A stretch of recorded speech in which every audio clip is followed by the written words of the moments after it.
You are listening to the Hammersley Brothers e-commerce podcast. Like what you hear and want to take the shortcut on your e-commerce growth? Join hundreds of brands that work with us and head over to joinhb.com. That's joinhb.com and see how we can help you further. Join our members and smash your targets and unlock the profits within your e-commerce site. Good morning, Ian. How are you? Hey, Mark. Yes, I'm well. Very well. Nice to see you. How are you? Nice. I'm good. And I feel like we're properly into the new year now. Feels like it's up and running. All things getting going again, and here we are. Yeah, brain is kicking in after Christmas. It's always a bit of a shock, isn't it, when you come back? I mean, we were busy. You know, everybody was busy. It was a peak.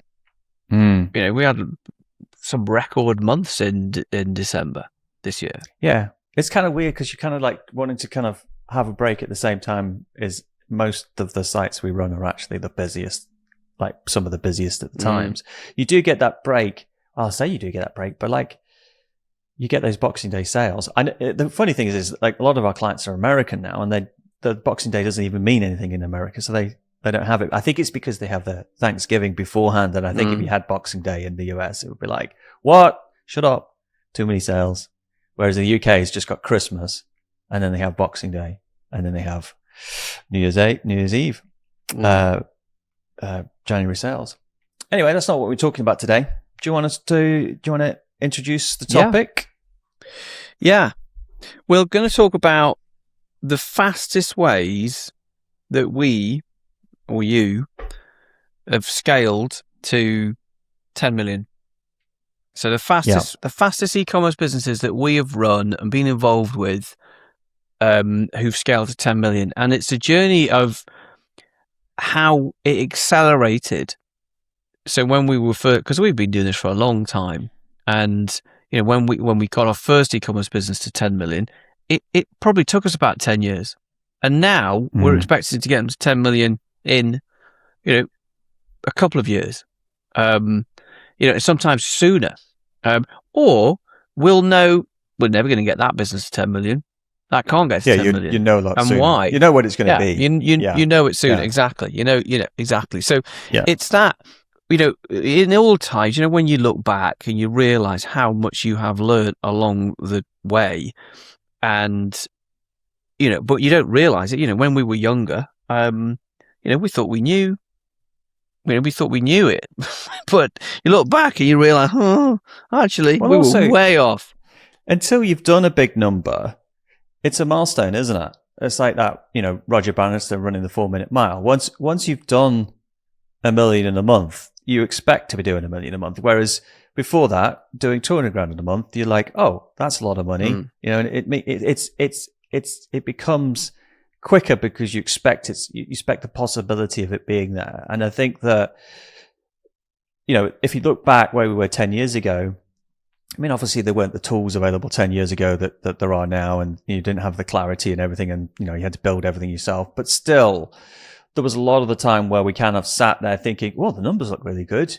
And we were just patting ourselves on the back, where we really weren't aware of the opportunities within some of the businesses, either ours or the ones we were working with, that we were like, you're sitting on an absolute gold mine. But it's only experience that can tell you that, and now it's more like you can see that opportunity, or we can see that opportunity within 5 minutes of looking at the numbers now. It's sometimes so obvious, and also like the things we're going to talk about today. But like you see the unlock as well. You go, okay, well if you stay here, you're going to be stuck at that level of revenue, like you have been for the past 5 years, unless you do these things, because there's usually that little unlock with an e-commerce site that changes, and sometimes you can't change it, and you go, look, this is your lot, this is the business, this is where it's going to be. Let me put it in another perspective. When earlier on in my career, I would look at the big e-commerce brands, and I would look at the numbers, and I would go, well, they just got to, they just sort of magically got to these high revenue numbers. They just sort of magically, they were like, it was as if they were like an overnight success. They just sort of went from 0 to 10 million and then 20 million. They were just always, they just went big. They were always good. And I realized that's obviously not the case now. And that, they were, they didn't happen by accident. These big numbers, these 10, 20, 30 million e-commerce businesses were architected that way. They were built.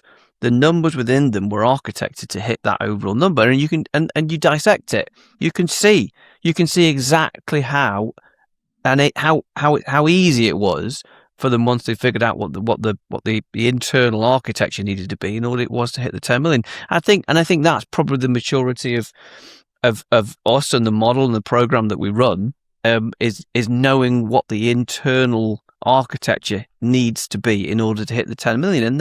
And then once you know the internal architecture, off you go, because you have the plan, you have the blueprint. And once you have the blueprint, the playbook, you can, it's obvious. And then why wouldn't you take it to 10 million?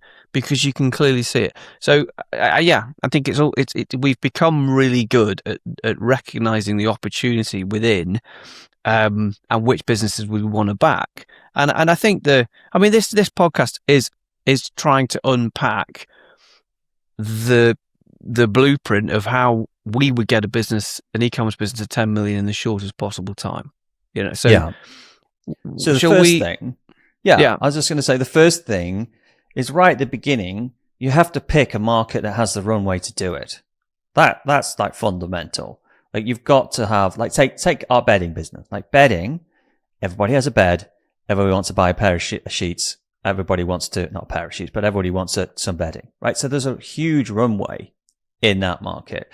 Whereas if you are selling, let's say these Pomodoro timers, right? Like, there's probably the runway on that is not as big, because there's only certain people who've read the book that talks about the productivity technique that uses a Pomodoro, So the most important thing is if you are trying to get to that very quickly, and not everybody is. Some people are quite happy with 2 million, whatever they want to do. Some people want to get to 50 million.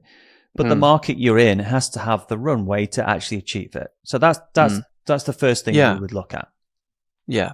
We've just arbitrarily chosen 10 million because it's a nice round number. It's an exciting, interesting number, and it does prove that there is enough of a market there. So, but I think when we come into it, because fundamentally, what I want to talk about is the model that we have used time and time again to spot these £10 million turnover opportunities, but also to scale them, and they're all intrinsically linked together. So you won't be able to see what I'm gesticulating with my hands, but there is a fundamental model how Mark and I approach an e-commerce business, and it is a Venn diagram.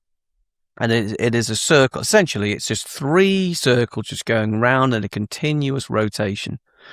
And the first one is understanding how much you can afford to recruit a new customer for. I mean, that's the first fundamental, and that is based on your margin and your lifetime customer value. That's what it is. So that's the first thing that we would go into any e-commerce business. We go, okay, based on the margin, based on the lifetime customer value, how aggressive can we be with our new customer acquisition? And splitting the e-commerce businesses into the 5 types that we did. So we have a playbook for each one. On each one. Yeah, we have a 5 podcasts. So and that was part of that fundamental understanding that there are 5 different types of e-commerce businesses, and they all have an internal set of maths, which is really what the 5 e-commerce types relate to. The different playbook for each one is how you extract the profit. But fundamentally, for all of these 5, you have to understand what is your optimal spend at any given moment of time based on the margin and lifetime customer value. And that sounds like a very simple question, but it's like the cornerstone of it, because if you don't understand what the answer to that question is, you cannot possibly answer the question is, am I being aggressive enough? Am I being too cautious? There shouldn't be a budget. that you should be giving yourself every month. Your agency shouldn't be saying, what should I be spending each month? That is a red flag. If you've got a marketing budget that you are ring fencing each month and it is set, or if you look at what you're spending throughout the year and it's flat, then it is often a red flag. So that first fundamental question, I tell you what, let me give you the overall, and you can then go, because it's a very, very detailed area. But fundamentally, I would say you have to understand what you should be spending to recruit the customer for the first time. Then you should be understanding which channel. So should it be Meta? Should it be Google? Should it be a hybrid of both? Should it be weighted to one or the other? Then you should be understanding, are there certain times of year that we can be much more aggressive, and less time, and other times of year where we need to pull back. So that's so your marketing ad budget should be like a shock absorber. It is riding the undulations and the peaks and the bumps as they happen, which they do. I mean, look at the bedding brand. That has huge peaks where we will take advantage of, and we'll then do, we'll do 1 million a month, happily, because we can. So, I would say sometimes the race is won there. Sometimes we take it a business, we go, okay, we'll go, right, how much can we spend to recruit a customer? Are we spending in the right areas? Yes, no. Are we spending too much at some times of year? Are we spending enough? Sometimes we can do it then. We don't even need to look at the ads. We don't even need to look at the next steps. We don't need to look at anything. We can just go, right, you are massively overspending at this time of year, massively underspending at this time of year. All you need to do is move budget from here to here, and you're going to get a massive increase of return on investment. That's it. So sometimes the race is won there. Would you add anything else to that first fundamental truth? Yeah. I was just going to add, because we were saying, a lot of people say just work out how much to pay from a first-time customer and lifetime customer and stuff. But basically, what we would do is we know in e-commerce typically how much profit you need to make from e-commerce business. We know it ranges, from a certain level to a certain level. And then we'd engineer that back to saying, well, if we want to get that profit out of this business, how much can we afford to pay for a customer given how long our lifetime customer value is? That's the first step, is understanding where we are, right? We want this profit margin. We've got this lifetime value. We've got this customer acquisition cost, right? That's where we are. And do they line up? And then we go to the market and say, well, what is the market giving us? What is the market? And if we go to market and we want to recruit a customer for this, then is the market giving us that? Like, if it is, obviously then we can scale the spend. If it's not, then we've got to correct that. So we can either, and that brings us to the next part of the model, because a lot of the time, well, fantastic. If you do your numbers, you get your numbers sheet and you plug everything in and you go, we can recruit customers all day, every day, and we'll do really well. So it's a case of just increasing your spend, isn't it? Then it's like the market is giving you what you want. Yeah. But typically, can I say another? Yeah.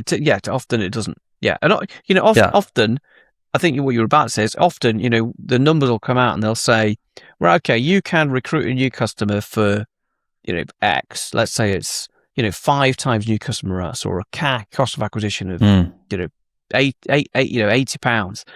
But everyone else in the market, $80. Everyone else in the market is happily going to a new customer acquisition, a new us of 4 and $40, and you're like, well, this is ridiculous. So you then have to architect, well, how can I make that work? We'll come on to that. But I think going back to that first thing, the mistake I often hear and this is a mistake that we made with some of our e-commerce businesses, 10 years ago, or even probably, 5 years ago, maybe, is that we thought, and I hear this a lot, we thought that people say, I want to get my CAC down. I want to get my cost of acquisition down. Right? I want to recruit customers cheaper. And you hear that all the time. And what they tend to do is they go, I'm going to try and see if I can get my cost of acquisition down on TikTok. I'm going to try and see if I can get it down by doing more Facebook ads. I'm going to try and do some SEO, organic. I'm going to try and do this. And they're trying to get the cost of acquisition down. Whereas what we would know is that if we got the cost of acquisition down, we would exploit it. Because if we said, look, based on the maths right now, we can operate on a CAC, cost of acquisition, of a maximum of $80. If we got it down, and that was profitable, and you said the right thing there. We know what profit we should be extracting out of any e-commerce business of any different type, depending on the stage of journey. So if we said $80 CAC is the most efficient profit velocity that we need to run at, and we got the CAC, cost of acquisition, down to $50, we would be pushing harder with ads and take it back up to 80. And that's the what you're saying. That's the fundamental. Go on. Let me make it easy. So, like, let's say you've got a $100 CAC, and you've got a $100 CAC, and you can cost of acquisition, and you can make that profitable, right? And then you say, right, we're going to try and get the cost of a acquired customer down, which you could do. But let's say you could get it down to 70, and at 70 you could do 100 new customers a month. But at that new level of optimization that you've now got, you used to be able to get 100 customers at $100 CAC. Now at $100, you can get 1,000 customers. You can recruit 1,000 customers. So effectively, sometimes a lower CAC means that you can actually have a higher velocity at the original position you were at, and you can go a lot faster. So yes, you should always be trying to reduce your cost of a customer acquisition, but not necessarily to keep it at level, just to allow you to increase velocity. That's kind of what we're saying, because it is. As you add, there's always going to be low hanging fruit in any market for a business that's selling. You know, somebody who really wants that product and is absolutely bought into you and stuff, and then there's going to be people who aren't that bought into you. And if you need to go after higher and wider customers, you're gonna have to have more efficiency on. Well, I think on everything. The first thing you do in any e-commerce or any business, any retail business, is you decide what your opening hours were. And you go, well, obviously, if we open the shop for longer, we open it on a Saturday and a Sunday and a Thursday, late night Thursday, we are going to get more sales, yeah. But it might be there's a sweet spot between opening hours and profitability, because the customers will drop off after 10 o'clock at night on a Thursday. I'm making it up. And you go, well, let's open until 10 o'clock on a Thursday, but we'll close at 10 o'clock on a Thursday, and we won't open on Monday because it's quiet. And that's all that we're doing. We are optimizing the store opening hours. And that's what we can do with paid activity. We can do that easily. And the other great thing about e-commerce, which is unlike any other retail, any other business in the world, is that we can open the equivalent. Let's say we had a shoe shop. We can open a shoe shop in every town for a week, and then close it again on Monday morning. You can't do that because we can ramp up with our paid activity. So take one of the businesses is on the program selling kids' school shoes. He goes from doing a couple of 100,000 a month to 2 million a month in from the space of 1 month to the next. I mean, so think about how he could scale his business up like to 20, 30, 40 times the size in a month, and then he can close it back down. The power of that understanding and the power of knowing your numbers is incredible. There's no other business like that, and that's why you get these explosive growths if you really understand what you should be recruiting to do a customer. And the worst thing that could happen in that example of it is that he could go, I'm not going to be aggressive enough, and I'm not going to, because all the customers are going to buy anyway. And he sits back and he waits and he doesn't push. And therefore, he does well. Let's say he does, 200,000-300,000 rather than 200,000, but he could have done 2 million, and then next year you'll do 5 million in a month. So that's why it's exciting. One of the big learnings for me has been, like, a lot of time you come across a company and they've got high fixed costs and they might be losing money, and so therefore they'll be like really worried about spending on paid. Or like in his case, that month he has to make all this profit for the year in that month, and so he's like, well, maybe I don't spend that much of this because that's when I get all my profit. But actually, there's a lot of scenarios where spending a little bit more actually gets you a lot more profit. And recently I've been using the analogy is that, you've got high fixed costs, you've paid for your whole soccer team, football team, everybody's out there in the pitch, you've got a fantastic team, but you don't have a goalie. And the goalie's like paid spend. And so if you get your paid spend right, you're obviously paying for that goalie. You're spending a little bit more because you've got a goalie. But if you don't have the goalie, you're just going to do dreadfully. So you can actually do a lot more profit in those type of businesses, because it's particularly the way the mind works. They go, I don't want to spend much, I don't want to lose much. It's actually you actually lose a lot more by not getting over that, effectively that hockey stick point, on the map. And so you go up, and then the profit comes over once you hit your fixed costs. Yeah. So it's understanding how that relationship sits. Go back to the store, physical shop analogy. The relationship between the fixed costs and profit is fascinating.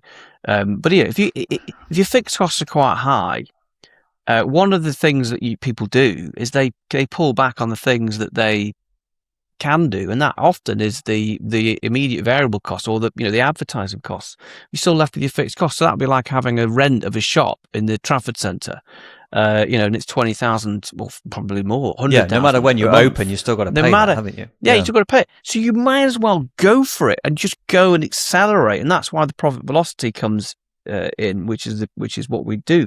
But essentially, it's knowing what the relationships are. So any e-commerce business now, we will look at their numbers. We will look at their fixed costs, their variable costs, their ad costs, and their profit, and we'll look at the ratio. We'll know exactly what they should be. And sometimes it is actually that the fixed costs are too high.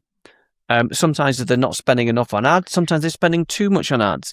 But beneath, I think once you've got the model, and it's probably been the biggest unlock of anything that we've ever done in the last 5 years. And the nice thing is, sat in our position, we've seen so many different e-commerce businesses.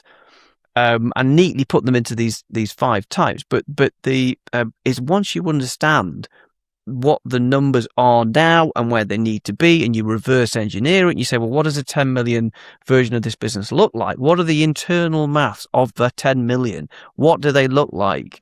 And then you reverse engineer it to now, and then there comes your roadmap, and there comes your plan. It's absolutely fascinating. It's a massive, massive unlock. And then why wouldn't you take it? If you were sat on a business that could do 10, why sit there and, do 1 million? Unless you want a lifestyle business, that's fair enough. Unless you want a lifestyle business, that needs to be a decision made. A lot of people are sitting on an exit business they want to exit out of and running it like a lifestyle business, but not realizing they're sitting on the opportunity to get to that point. But I think the nice, exciting thing is, if you understand the numbers, you can run it as a lifestyle business, but just do bigger numbers. Why not? I still take that. So the second part of the model is, and I think that the other big mistake that we see when people come, they say, why my ads aren't working. My ads aren't working. Can't scale my ads. And so we will go, okay, let's have a look. Is it an ad problem, or is it a numbers problem? Is it a revenue per visitor problem? So the second part of it is revenue per visitor. And we're trying to get more revenue per visitor. Now that sounds stupid, right? But revenue per visitor is essentially average order value and conversion rate. And if you think where ROAS comes from, we're obsessed with ROAS, your return on ad spend. Return on ad spend, which is how you determine if your ads are working, is based on conversion rate and average order value. So if we get more conversion rate and more average order value out of a visitor, the ads start working, the ROAS goes up. So sometimes we'll have a situation I mean, it happened the other day. It's an outdoor gardening business, and they were doing quite well, doing about 10 million, but they were unprofitable, and they said our ads aren't working. We didn't change anything on the ads. We changed the revenue per visitor, which is the conversion average order value, and then the ads start working. The ads start working because the ROAS goes up. We didn't change their ads. Now, that's not always the case. Sometimes it is the ads. But you go, 20% of the time. Ads? Is it 20% of the time it's the ads. The rest of the time, 80% of the time, you would fix an ad problem. And you see this a lot. You see people who have agency hopped to different agencies thinking they have an ads problem, where changing an agency doesn't make any difference because they're fiddling with the wrong knobs. They're not fiddling with the things that actually make a difference. And so, like, you can see that so clearly with the bedding company that we use, is that my ads, which I run for us, they work when your emails smash.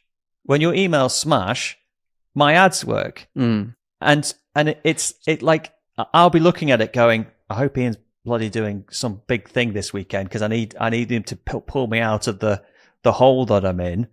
And you will. Like this weekend, it was insane. We had a nearly a record. Nuts. Yeah, a record day in the middle of of January. It doesn't make sense. Anyway, yeah. Thank you for getting me out of my ad hole. Well, it's a very good example. So, in the revenue per visitor section of the program and in the course, it's the second one. The revenue per visitor has three main sections in it. Number one is conversion. Number two, it's average order value. And number three, it's email. And we put email in this section because email is a conversion and an average order value booster, particularly conversion. The power, it's like a kind of double, it's like another sort of bite of the cherry. But just to break down the revenue per visitor, I mean, the average revenue per visitor for any site in the UK is £3.50, and in America it's about $5. So if you're looking at the average rate, that is a benchmark. So one of our bedding companies that we run, probably do 10 million this year. It's on the way, and we started it a couple of years ago. That revenue per visitor is, it's interesting, isn't it? But the revenue per visitor for that business is about $10, which is really high. It's like double. So if we're getting $10 for every visitor, whereas other people, you look at their revenue per visitor might be at $1.50. So we are. I just want to say something, because what people do is the company we're talking about is Bedding Envy, right? So people go and hear us saying we've got a $10 profit per visitor to Bedding Envy, and they go to Bedding Envy and they go, well, I'm just going to copy Bedding Envy. Just listen, if you're listening to this, just be very careful with that, because Bedding Envy is a certain type of business with a certain type of, it's been split tested for that type of business. And we've seen a lot of people copy what we've done on Bedding Envy and try to put it onto a different business, and it doesn't work. You need to understand why we've made certain decisions on that business, which will be completely different for some of the other businesses we're working for, like homeware and stuff like that. It is completely different. It is completely different. And so if you're listening to this, because a lot of people do, they listen to the podcast and they listen to what we do and they take notes down and they go to look at Bedding Envy and they just go and copy it. Just be very careful with that, because bedding is a very different business to a lot of the other businesses out there. And if we were selling men's clothing, or we were selling homeware, or we were selling furniture, or we were selling batteries, spare parts or batteries, spare fridge replacement filters, completely different. And so just a caveat there, because I know people copy us. So anyway, there is this absolute ridiculous fallacy myth in e-commerce that one size fits all. That if it works for one e-commerce business, it'll work for me. You can't even copy your competitors, actually, because they might well be at a different stage to you. So if you walk down go back to my analogy of being in a shopping mall, all the shops are laid out differently. They all have a different feel, a different experience, because they're selling different products, and they're all home to that. So it comes on to the first revenue per visitor thing that we talk about in the playbook, in the model, in the course, or mentorship program, how we want to talk about. The first thing we talk about is the conversion rate, and we break the conversion rate down into those 6 dominoes of e-commerce conversion. And the 6 dominoes of e-commerce is something that we have talked about in previous podcasts at length. But the 6 dominoes of conversion rate are where the uniqueness of your customers comes in, and how you have to understand emotionally where they are, what they want, what they don't want, and that we teach how to do it. With the anxiety analysis, you look at the reviews and you look at the emotional connections, what they want, what they don't want, and you go through those 6 e-commerce dominoes. Mark, I'm going to put you on the spot. What's the 6 e-commerce dominoes? I was just about to put you on the spot because you've got them in front of you. I've got a presentation. It's not. I've got a blank screen. Oh. Do we pass the busy restaurant test? I know the first navigational flow. Navigational job flow. to be done. Anxieties, trust and credibility, offer architecture. And the reason why we call them the 6, that's 6. But the reason why we call them, you have some like mental block about it's just because I get lost in the middle because you split up trust and credibility and then the other one. Like, I know that it starts what it starts with, I know what it ends with, and I know what's in the middle. Yeah. I mean, it's great. It's a great advocate of the program that my brother can't remember. Don't let my stupidity hold you back. Is what I'm saying. So the reason why we call them the 6 dominoes of e-commerce is the game of dominoes. I know you know this, Mark, but just for everyone else who's listening, the dominoes you stack up, when you knock them over. So not like the proper game of dominoes. It's like the ones you stack them up and then you knock them over and it's like a chain reaction. If there's a gap in the middle of the dominoes that you stack up, it stops the chain. And the reason we've done that is because, in fact, it was your idea, so you can take credit. But the reason we've done that is if you don't follow the 6 dominoes of e-commerce, and you don't do it in the right order, you will not improve your conversion rate enough. You're not doing it properly. I'll give you an example that if you go straight to the last domino and you just put your offer architecture, you go, I'm just going to do a big offer. It's not built on anything. They just go, don't care about the offer. Yeah. And then if you come back, if they don't care about the offer unless you've built the trust and credibility, like, do I believe that you can get it here? And they don't care about, do I believe and trust you if we haven't solved their anxieties, which is like, well, when's it going to arrive? And is this the right product? And will it fit? And what if I don't like it? And how can I send it back? And they don't care about the anxiety if they don't want it, which is the job to be done, which is, do I want this? Is it convincing me? Is it desirable? Is it going to do what I need it to do? Do I actually want it? They don't care about wanting it if they can't find it, which is the navigational flow. They don't care about finding it if we haven't passed the busy restaurant test, which is positioning and instant credibility. You see how it works back, and you see how those are very different for each type of e-commerce it's sequential business as well. It came from how I observed people landing on a site, absorbing the information, and also making a decision. And it broke down into those 6 paths. You have to understand where they are landing. Like, where are the power pages? What device are they on? Are they on mobile? Are they on desktop? Do they land on the product page? Do they land on the home page? Do they land on the collection page or category page first? So you got to understand where it is, and you then have to then follow that flow through. So I think it's once you follow that process, it becomes much more obvious about what you need to put where and why you can't just go and copy the bedding site, or you can't just go and copy blindly another site. I mean, the worst case scenario is I've had people who were selling a very, very problem-solving rational purchase, copying the Rolex website. Going, oh, look at the Rolex. That's a really aspirational thing. You're selling a replacement wheel on the bottom of a trolley, but you want to do it like Rolex. That's absolutely insane. And when people say that to you in a meeting, you have to sit there and you go, oh, well, that's very interesting that you've put that Rolex website out there and you want to sell your wheels for your wheelbarrows like that. But I think that might not work. Like, it's... You just got the total wrong. But you can't just like go, what are you doing? It's like who was the guy who it was the colleague of oh God, it's gone for me now. The opposite of what you should do. If I was, what is the guy? You talked about. Oh, Charlie Munger. He used to invert. Charlie stuff. Munger. Yeah, there was a bit in the book where I said, well, what would, if we inverted this and we wanted an e-commerce site to fail, what would be the most important things we'd do first? Yeah. And that's where it came. And it is always, if you ever get stuck about how to improve your product page or improve your site or do something, the brain gets much more easily unstuck if you just say, what would be the worst thing I could do? And then, because it just floods with ideas of how you could destroy your business, and you get all those out, and then you just start looking at the themes, and you go, well, these are all to do with trust and credibility. It's all to do with what we're telling the customer in the testimonials. And you go, okay, well, we'll just do the opposite of that. It's a very good technique. Yeah. And I think the other technique on that, which is not quite as exciting, but is to imagine if your store was a physical retail store. It's a physical shop.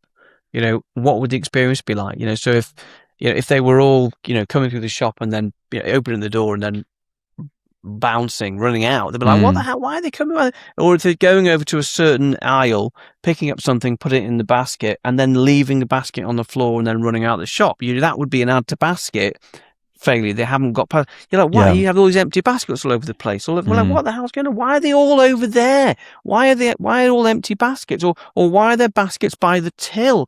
Like, why are they just left them there? This is what will be happening, if your e-commerce store was a physical store, and it helps you understand it. Yeah. So I think that's absolutely key. And I know, obviously over the years, we've done the 6 dominoes, for so many e-commerce businesses that we've tested so much that, we have a pretty good idea.